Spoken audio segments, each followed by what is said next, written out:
In the world of live television, anything can happen. Sometimes a routine celebrity interview turns into an unforgettable exchange that no one in the studio expects. In this fictional story, Hollywood icon Clint Eastwood steps onto the set of a popular daytime talk show, prepared to discuss his latest film. What begins as a calm conversation gradually transforms into a tense clash of personalities, testing patience, wit, and composure.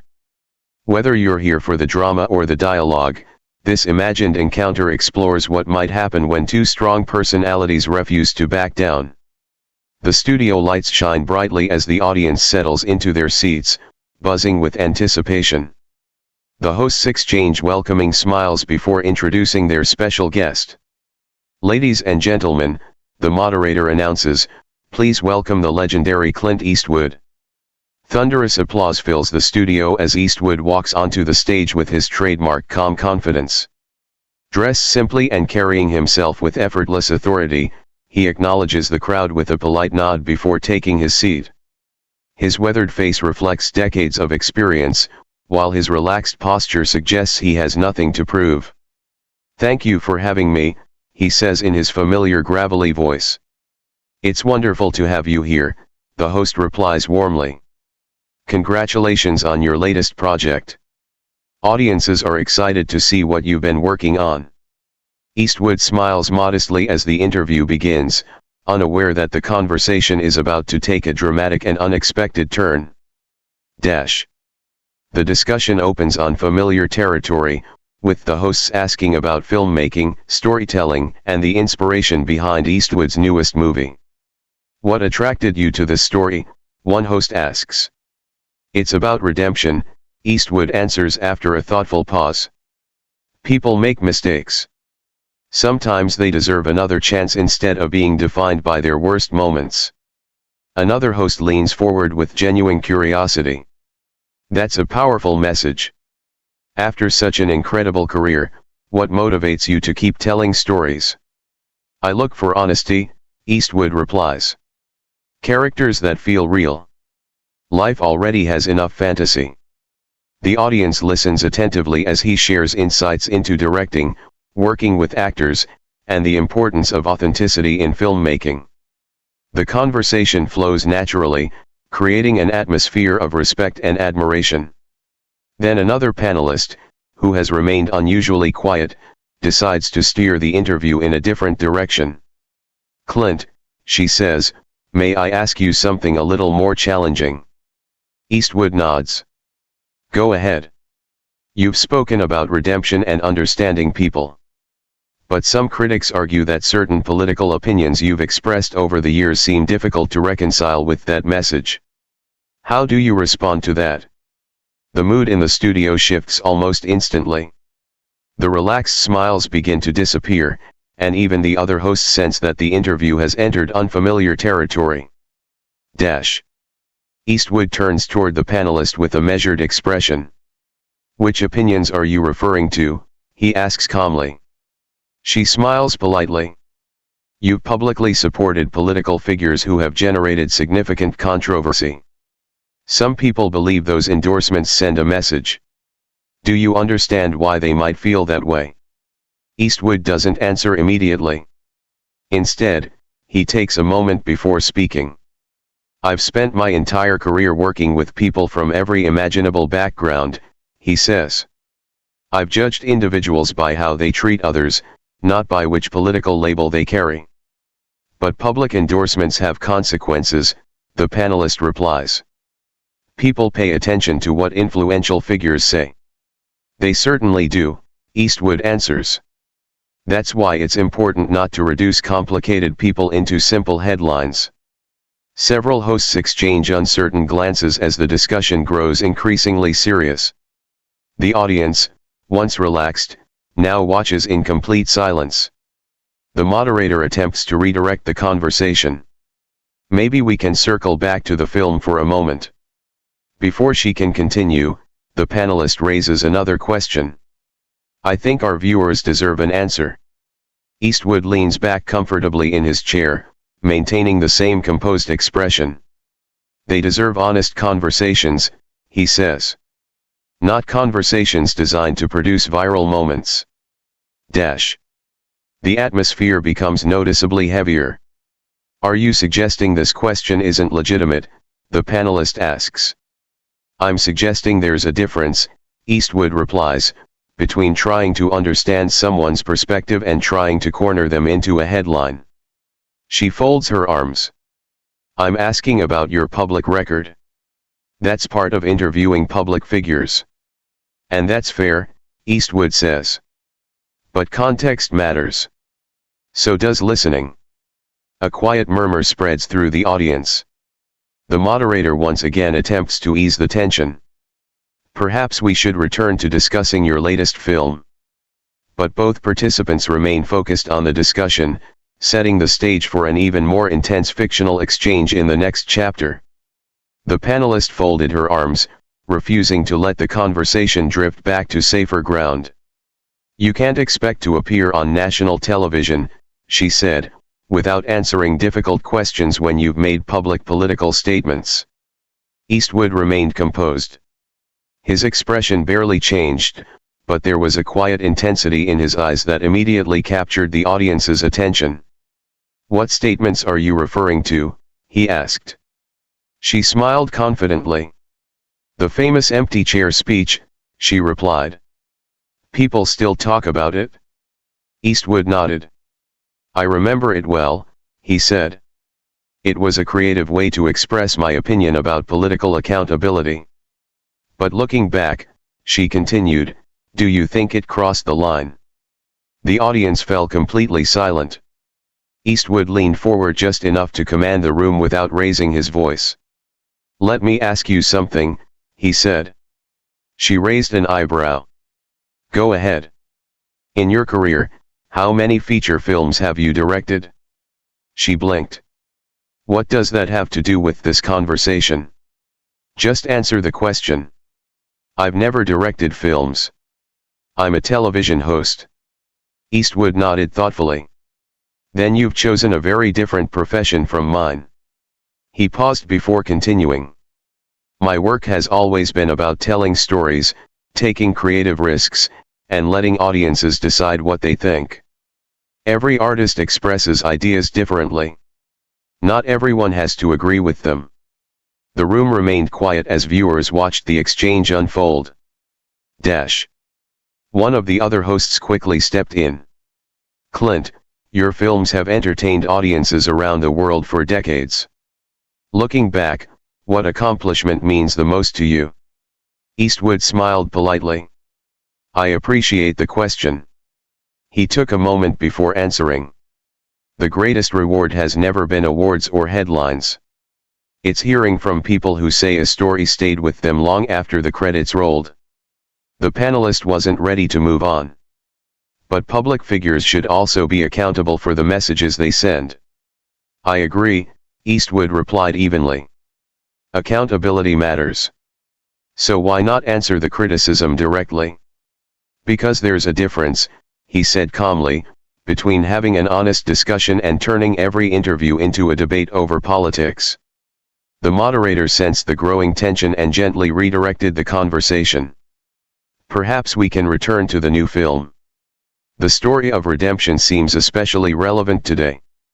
Eastwood nodded. I'd much rather spend our time talking about the people who made this film possible and the story we're trying to tell. The audience applauded, welcoming the shift back toward the movie, even as the earlier exchange lingered in everyone's mind, leaving the fictional interview charged with unresolved tension. The moderator smiled, eager to steer the conversation back toward the film. Tell us more about the main character. Eastwood relaxed slightly before answering. He's someone who's made mistakes, he said. He's trying to rebuild his life one decision at a time. The biggest challenge isn't always fixing what's broken, sometimes it's convincing people you're more than your worst day. Several audience members nodded thoughtfully. That's a powerful message, another host remarked. Stories about redemption always seem to resonate. Before the discussion could continue, the panelist leaned forward again. But is everyone capable of redemption? She asked. At what point should society stop giving people second chances? The room grew noticeably quieter. Eastwood looked toward her. Are we discussing the character, he asked calmly, or are we drifting into another debate entirely? I'm asking about accountability, she replied. And accountability is important, Eastwood answered. So is recognizing that people are more complicated than headlines. The moderator sensed the growing tension. Perhaps we can keep the focus on the film. But neither seemed ready to let the conversation end. The panelist folded her hands. Public figures have influence. They do, Eastwood agreed.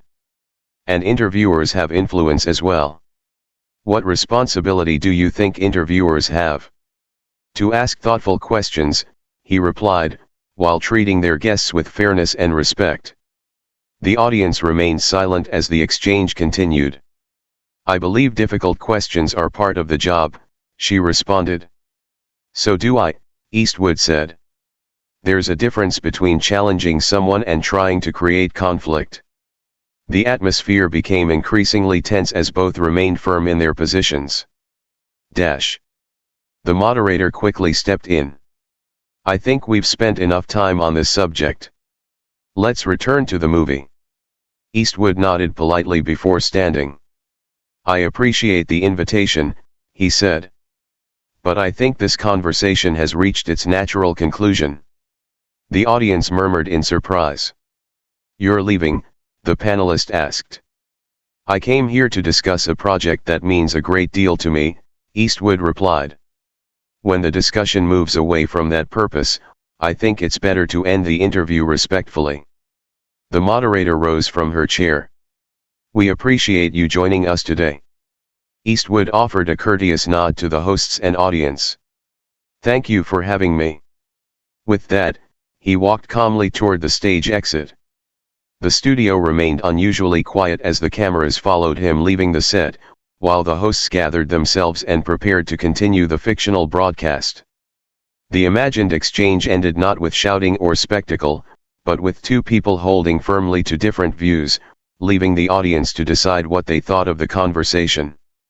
As Eastwood reached the edge of the stage, the panelist called after him. If you leave now, she said, some people will think you're avoiding difficult questions. Eastwood stopped for a moment but didn't immediately turn around. Instead, he looked toward the audience before speaking in a calm, measured voice. I accepted this invitation because I wanted to talk about a film that means a great deal to me, he said. Sometimes interviews become conversations. Other times they become debates. That's part of live television. The audience listened in complete silence. I simply believe it's okay to recognize when two people aren't going to agree and end the discussion respectfully. He turned back toward the panel. I appreciate being invited, and I genuinely wish everyone here the best. The moderator nodded politely, hoping the moment would settle. The panelist, however, wasn't ready to let the exchange end. So you're walking away? I'm choosing how I'd like this interview to end, Eastwood replied. There's a difference. The room remained quiet as the tension slowly eased. The moderator stepped in before either side could continue. I think we've all made our points, she said with a diplomatic smile. Perhaps that's a good place to leave the discussion. For several seconds, no one spoke. Eastwood gave a courteous nod to each of the hosts. Thank you for having me. He shook hands with the moderator before heading toward the exit. The audience offered polite applause as he left the stage. Once he was gone, the panel sat quietly, reflecting on how quickly an ordinary promotional interview had evolved into a spirited debate about public discourse, accountability, and respect. The moderator finally broke the silence. Live television has a way of surprising everyone. The cameras slowly widened to capture the entire set as the hosts prepared to move on to the next segment, while viewers at home were left to interpret the fictional exchange for themselves. Rather than ending with dramatic insults or declarations of victory, the imagined encounter concluded with two people standing by their convictions and choosing different paths forward. Dash. The moderator raised both hands, trying to calm the room. Let's pause for a moment, she said. Maybe we can reset. We invited our guest here to discuss his new film. I'd like us to get back to that. The panelist folded her arms. Reset? Why should I apologize for asking difficult questions? The guest remained composed. No one is asking you to avoid difficult questions, he replied. The issue is how they're asked. She frowned. My responsibility is to challenge my guests. And mine, he answered, is to have a genuine conversation. Those two things aren't mutually exclusive. The audience listened in complete silence. I came here hoping we'd discuss filmmaking, storytelling, and the ideas behind the movie, he continued. Instead, we've spent most of our time debating topics that have little to do with why I accepted the invitation. Another host quietly nodded. Perhaps we should move back to the film. Dash. The panelist wasn't convinced. This is our program, she said. We decide what gets discussed. The guest smiled politely. And that's your right. He paused before continuing. But every interview is a partnership. If one side is interested only in creating confrontation, the conversation stops being productive. The room remained unusually quiet. I've spent my career working with journalists who challenged me, he said. The best interviews weren't memorable because they were hostile. They were memorable because they were thoughtful. The moderator glanced between them, hoping the discussion would cool. I think both of you have made your perspectives clear. The panelist shook her head. I think he's avoiding accountability. I think we're simply disagreeing about what accountability looks like, the guest answered. Dash. The guest unclipped his microphone and carefully placed it on the table. I appreciate the invitation, he said. But I think it's time for me to step away. The audience watched silently. Before leaving, he looked toward the cameras. I hope people remember that conversations are at their best when everyone is genuinely interested in listening as much as speaking. He thanked the production crew and nodded respectfully to each member of the panel. The moderator stood. Thank you for joining us today. With one final wave to the audience, the guest walked off the stage. For a long moment, no one spoke. The moderator finally broke the silence. Live television doesn't always go as planned. The cameras slowly widened as the panel prepared to continue the program, leaving viewers to reflect on the fictional debate they had just witnessed. Dash.